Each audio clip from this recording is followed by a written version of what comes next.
It is an immense pleasure to welcome Poland's Deputy Prime Minister and Minister of National Defense, Mariusz Błaszczak, to Ottawa today. Thank you very much. Nous venons d'avoir une réunion très productive axée sur nos priorités communes. Cette réunion fait suite à mon voyage à Varsovie à l'automne dernier, au cours duquel le vice-premier ministre et moi-même avons signé un protocole d'entente visant à renforcer notre coopération en matière de défense. Poland has consistently stepped up as a leader in supporting Ukraine, as Ukrainians defend themselves against Putin's illegal and unjustifiable invasion. Deputy Prime Minister, I want to thank you sincerely for Poland's leadership in support of Ukraine, and especially for your cooperation with Canada in this regard. Dziękuję. Dziękuję.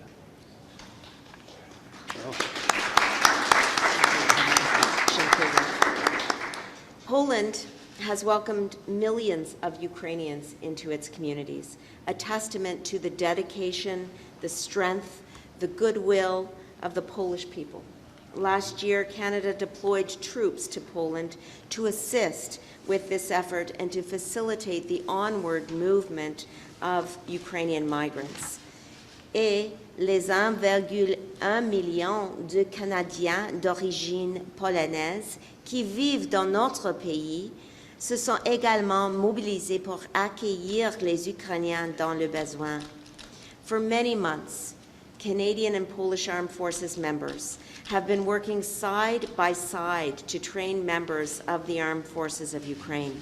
We have approximately 80 Canadian Armed Forces members deployed in Poland, and when they are there, they are training Ukrainian sappers on engineering skills, training Ukrainians in tactical first aid, and training Ukrainian tank crews on the use of Leopard 2 battle tanks, 8 of which were donated by Canada and delivered via Poland. Canadian and Polish armed forces also work side by side daily in the Canada-led NATO Enhanced Forward Presence Battle Group in Latvia. Permettez-moi de vous remercier pour la contribution de la Pologne à ce groupement tactique et de réaffirmer que le Canada sera toujours là pour assurer la sécurité de nos alliés de l'OTAN. Nous savons que nous sommes plus forts ensemble. Today especially, we are reminded of why our alliance matters, because today we mark the 78th anniversary of Victory in Europe Day. We mark the victory of the Allied forces who fought for freedom and democracy against the tyranny of the Nazis. And we commemorate the sacrifices of the brave Canadians, Allies, and Poles who fought against fascism and genocide in Europe and stood up for the values that we hold dearest. And as we are called upon again to stop a dictator who seeks to swallow a sovereign European country, we know that we can count on Poland as a valued partner. Poutine pensait que Kiev tomberait, qu'il pouvait diviser l'OTAN et que sa soif de pouvoir lui permettrait de conquérir l'Ukraine. But NATO is united, and Canada deeply appreciates the many contributions that Poland makes to our alliance. In fact, Canada was the first NATO country to approve Poland joining the alliance in 1998. Depuis lors, nous avons fait beaucoup ensemble, mais nous devons continuer notre travail parce que la sécurité euro-atlantique en dépend, la stabilité mondiale en dépend, et la démocratie en dépend. Canada has committed over $1 billion in military aid to Ukraine, and we will keep going. With the cooperation of Poland, the Royal Canadian Air Force has delivered over £8 million of military aid for Ukraine, and we will keep going. And the Canadian Armed Forces have trained over 36,000 Ukrainian personnel through Operation Unifier, and we will keep going together with partners like Poland. Deputy Prime Minister, thank you once again for your outstanding leadership in support of Ukraine and for all that Poland does as a NATO ally. We are absolutely delighted to welcome you here to Ottawa, and with that, I will turn the floor over to you, Mariusz. Thank you very much, dear Madam Minister, dear Anita, ladies and gentlemen. Good morning, bonjour, dzień dobry. This is my first visit ever to Canada, and I must admit that I was more than thrilled to have the opportunity to talk to Minister Anand once again, but also to take part in the May 3rd parade celebrating the Polish Constitution. Our countries have an established history of mutual support, with Canada being the first country to accept Poland in NATO. Minister Anand and I both agreed that the relationship between Poland and Canada remains strong and is evolving in the most desired direction. Our soldiers cooperate in multiple areas, which leads to increasing our armed forces interoperability. I would like to thank you for your unwavering support to the NATO Eastern Flank countries' security within the EFP in Latvia. Your engagement, advocacy, and commitment in the region proves that Canada is a reliable ally and friend of Poland. Within the EFP, Polish and Canadian soldiers work side by side to enhance the safety of all of Europe. Canadian soldiers are also carrying out missions and operations on the territory of the Republic of Poland, and they are provided with all the support they need. Our relations have also intensified in terms of our bilateral military technical cooperation within all available formulas. I believe that both armed forces can gain from collaborating in this domain. With war continues right across our eastern border, I would like to thank Minister Anand for the engagement in supporting Ukraine. I would especially like to thank you for your strong stance with regard to donating the Leopard tanks. Your decision to transfer this equipment prompted other nations to follow your example, which resulted in creating a tank coalition.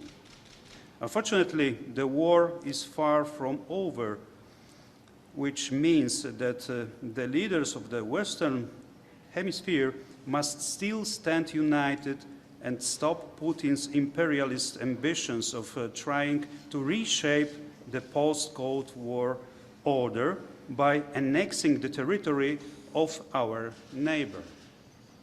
When war in Georgia broke out, our tragically deceased President Lech Kaczynski warned that Putin will come after Ukraine and then, if not stopped, after Poland. We need to do everything we can so that this scenario does not become a reality. I am very glad that in view of the Russian aggression in Ukraine, on the international agenda, we still found time to talk several times about the Polish-Canadian defense cooperation. The intensity and level of the visits both in Poland and Canada only prove how strong the relations between our countries are. Bearing our discussions in mind, I recognize our perception of the threats in the European theater as very cohesive. I am sure that our partnership will develop even further and new opportunities to enhance Polish-Canadian security bonds will arise. Our mutual relations are even more important in the time of the security crisis in Europe. Hence, I'm looking forward to the further cooperation between our armed forces, which will contribute to developing even closer relations between our nations. Our Canadian friends will always be welcome in Poland. Thank you, Anita, once again. Thank you very much. So much.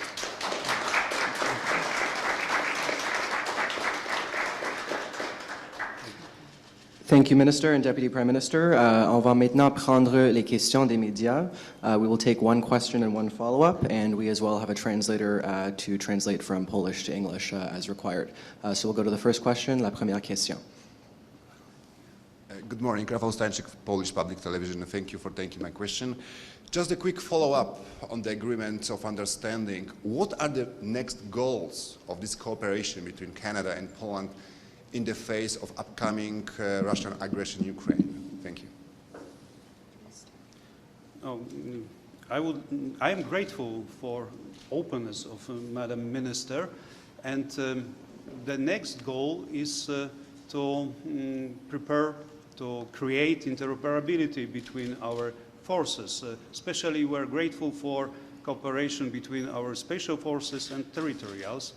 This is fruitful for both of our countries. And we are grateful for support which is organizing by Canada and delivering to Ukraine via Poland, via hub, which we organized in Rzeszów. So we are partners, we are allies, and once again, I would like to thank Madam Minister for her openness and for her personal commitment in process of strengthening relations between our countries. And I'll just add to that. Thank you, Mariusz. I feel the same way.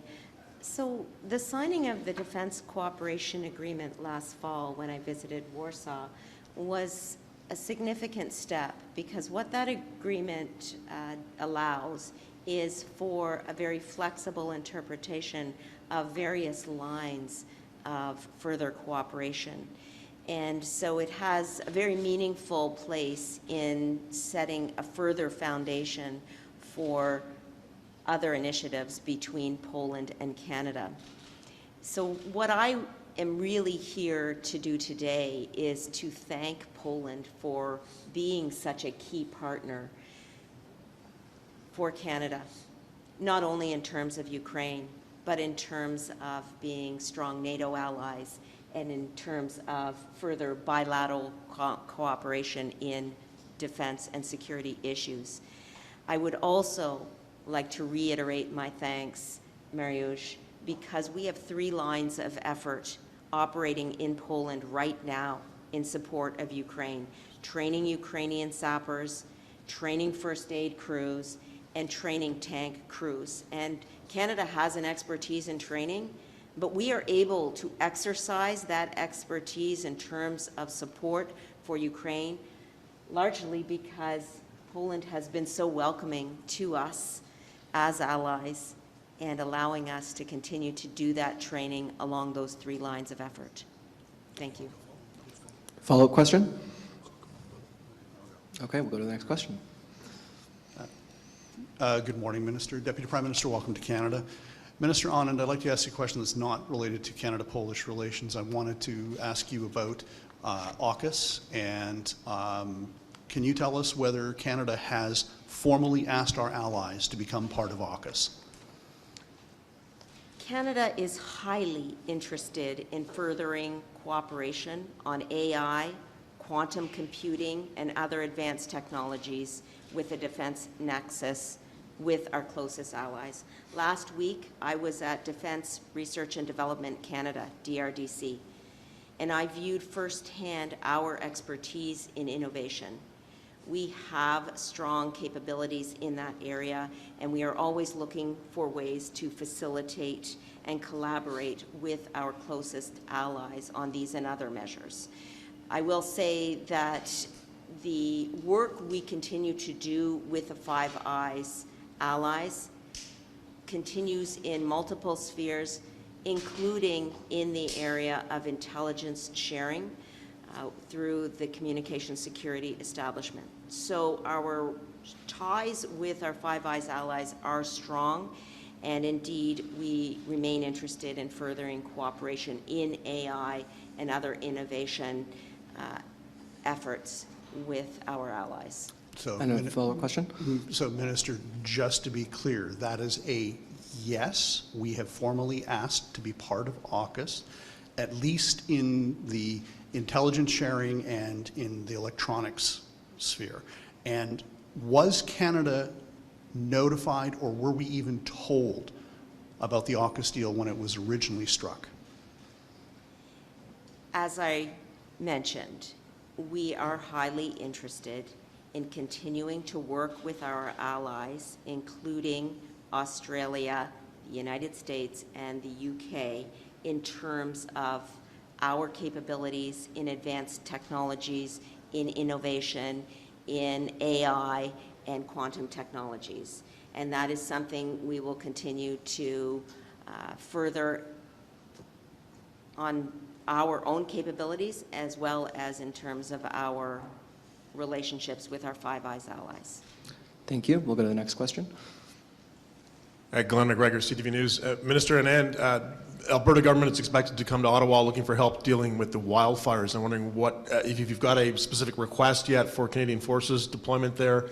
If so, what's your response to that, and what exactly will they be doing in Alberta if they go? Well, thank you for the question, Glenn. And of course, we are always focused on the safety and security of Canadians here at home. I know that my colleague, Minister Blair, has been in touch with the Alberta government in terms of potential ways in which we can assist, and we will remain ready to receive any request for assistance. We are always there as Canadian Armed Forces when called upon, whether it is forest fires, whether it is floods, and we remain at the ready in case we are called upon. Follow-up question? For the Deputy Prime Minister, as you know, Poland spends substantially more on its defense than Canada does, both in real dollars and as a share of your GDP. Is this something you discussed with Minister Anand, and do you think it's fair that people in Poland are paying so much money to defend NATO and its partners, partner countries, compared to Canada? Thank you for this question. You know, it was our choice. We decided to spend more money because Poland is located in the danger area.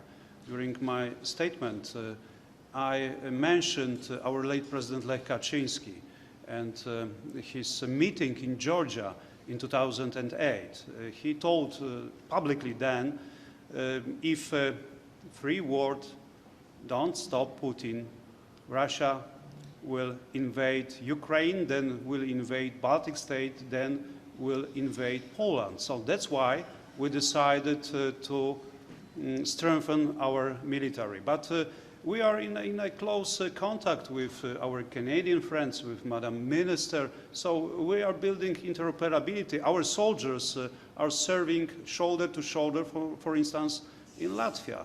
So it was our choice. I would like to stress once again, it was our choice to spend 3% of our GDP on security. Why? Because Poland is located in the central part of Europe, in the eastern flank of NATO, and we are living in a dangerous area because of Putin's ambition to rebuild empire. And please remember that from Polish history, it's open, it's proven that even if Russian Empire was white, it means ruled by Tsar. Even it was red, it means ruled by Communist Party, by communist dictators. Even now, it's the same. Russian Empire is dangerous for neighbor nations who are living in a neighborhood of Russia. That's why we decided to spend more money on our defense. And we'll go to the next question. Minister Mackenzie Gray with Global. On Sudan, I think your last update was that there were 230 Canadians still in Sudan who wanted to help out. Do you have an updated number? And has the Canadian military been able to use any of the assets in the region to evacuate any Canadians who are looking to leave? So thank you for the question. The number remains approximately 200. That's Canadians who are who are asking for assistance, sorry. Not necessarily the number of Canadians who want to leave Sudan. So Global Affairs Canada is closely in touch with these individuals to offer whatever assistance we can as a government. And we'll remain in close contact with those citizens. And In follow-up terms- oh, sorry, go ahead. Sorry, there was just one other. In terms of the military assets in the region, the CC-130s that we had in the region were the same CC-130s that are taking aid from Presswork Scotland to Ukraine on behalf of our allies, so that 8 million pounds of aid that I was mentioning. So they're going to be repositioned to continue that work of lifting military aid to Ukraine. There is a list of donations that still need to be continually moved into the region. And I'd like to thank Poland for facilitating our movement of aid in the way that it does. In terms of our ships, 2 of them were off the coast of Sudan, off Port Sudan, and they are going to continue to move into the Indo-Pacific region as part of the rollout of our Indo-Pacific strategy from a defense perspective. They were on their way to the Indo-Pacific and stationed at the Port of Sudan during the past week to 10 days in case they would be needed. Canadian citizens were not evacuated via those ships. However, they did provide operational support, especially in terms of our allies. So, for example, France was able to refuel as a result of the supplies that were on these ships. In other words, at the end of the day, it was very much an allied effort. We assisted our allies in evacuations, in equipment and fuel support, and they assisted us with evacuations and the like. And certainly the allies were very knitted up closely in terms of the risk analysis, including leaving Wadi Sedna Airport when the fighting got very close to that airport and was very dangerous. Thank you. Bonjour, Mr. Deputy Prime Minister, welcome. I'll just start off with a question for Madame Anand, and in French, I'm sorry. Marie vous a posé la question sur AUKUS. C'est pas très clair pour moi. Est-ce qu'on a été invité à se joindre à l'Alliance et est-ce qu'on est intéressé à s'y joindre, Madame Anand? Merci beaucoup pour la question. Bonjour aussi. Je peux dire que le Canada est très intéressé par la coopération dans les domaines de IA, de l'informatique quantique et d'autres technologies de pointe liées à la défense. Et nous cherchons toujours des moyens de collaborer sur ces questions avec nos partenaires de défense les plus proches. Et je dirais également que nous avons des partenariats complexes et de longue date avec les États-Unis, le Royaume-Uni, la Nouvelle-Zélande et l'Australie. Mais est-ce qu'on a été invité? Vous répétez la même chose en français que vous avez dit à Oui, bien à sûr, Marie. parce qu'à ce moment, je peux dire que nous sommes intéressés de continuer de collaborer avec nos alliés sur ces sujets, les technologies nouvelles et aussi l'innovation, parce que nous avons beaucoup de qualités, de capacités sur ces technologies innovatives et nous continuons de collaborer avec nos alliés, bien sûr. Merci. Mr. Deputy Prime Minister, Poland has been one of the main countries who's been providing Ukraine with jets. Can you just provide us with an update of the number of jets you have provided and tell us about what kind of pressure you're putting on other NATO allies to provide Ukraine with air defense as well, or jets? Thank you very much for this question. We are not trying to to put pressure on our allies. We only try to encourage them to support Ukraine. Why? I explain why.